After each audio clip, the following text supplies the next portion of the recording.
Last night I made a mistake. And I took an action that I can't take back. And I'm not proud of what happened. I should not have treated that reporter that way. And for that, I'm sorry, Mr. Ben Jacobs. Well, new Congressman-elect Greg Gianforte apologized for body-slamming Guardian reporter Ben Jacobs, but only after winning Montana's special election. Despite being charged with misdemeanor assault on the eve of the vote, Gianforte narrowly defeated Democrat Rob Quist on Thursday.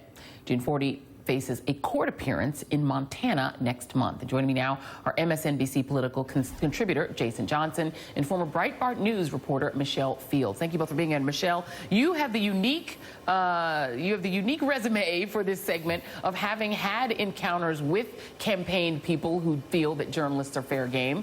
When Mr. Corey Lewandowski decided to shove you out of the way at an event, do you think that this culture of treating members of the media as props at campaign rallies to be jeered at by the audience, as our own Katie Tur was subjected to by Donald Trump, or in just essentially treating them as the enemies of the public and encouraging people to boo them or even physically assaulting them? Is this now a thing in the Republican base, and why is it a thing if it is?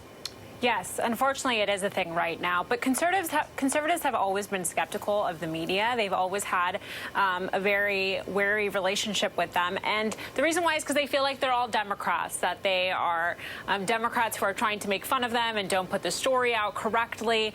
But the problem is I think that this has been very much accelerated during the Trump administration. It's no longer that they distrust the media. They now despise the media. And it's created this it seems everything is entirely situational. In the case of Ben Jacobs, if Ben Jacobs had been attacked by a Democrat rather than a Republican, I think that Ben Jacobs would be the media darling of the right wing. I mean, he would be on every headline of Breitbart. He'd get back-to-back coverage on Fox News.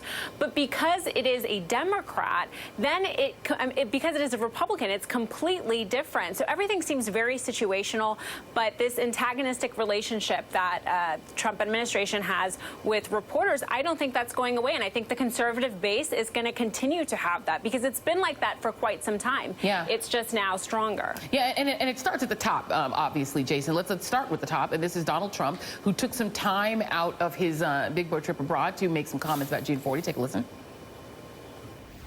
Great win in Montana. Thank you.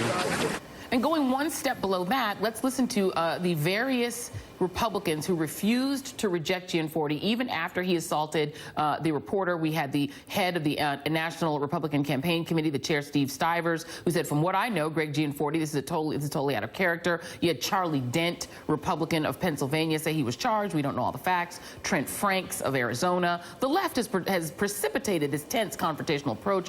Charlie Williams of Texas, if he wins, he'll have won re-election fair and he'll win election fair and square. And Grothman, a congressman from Wisconsin, I think he'd be very welcome here in Congress. Seems like a good guy. And just one more. This is a tweet from the governor of Texas, the current sitting governor of Texas, Greg Abbott, showing reporters a target sheet.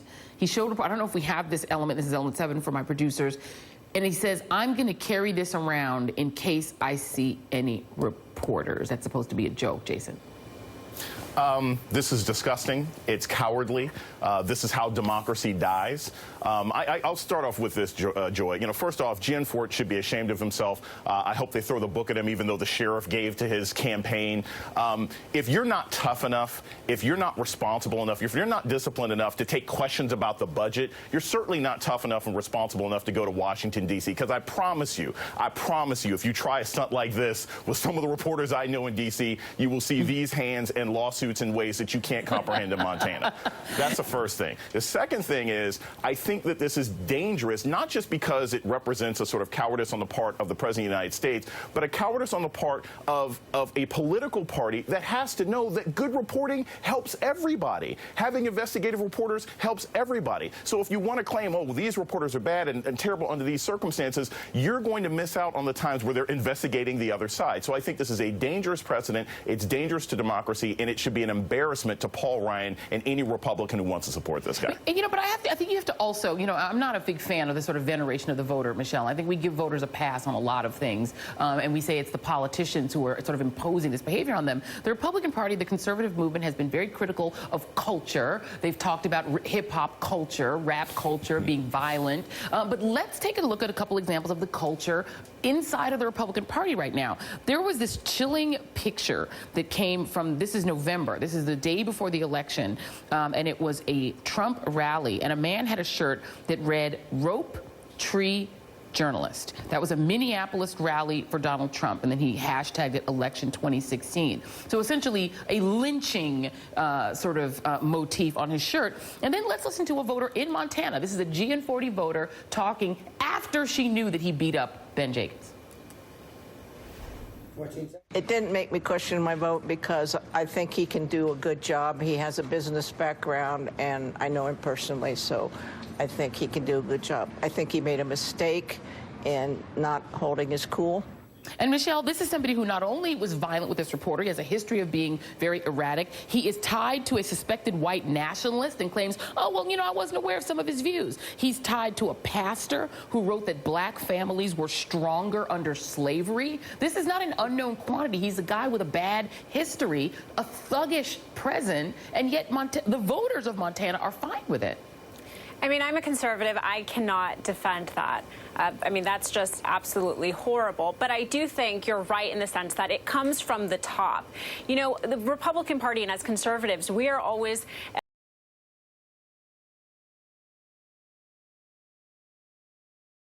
you do better. We believe in rule of law and law and order.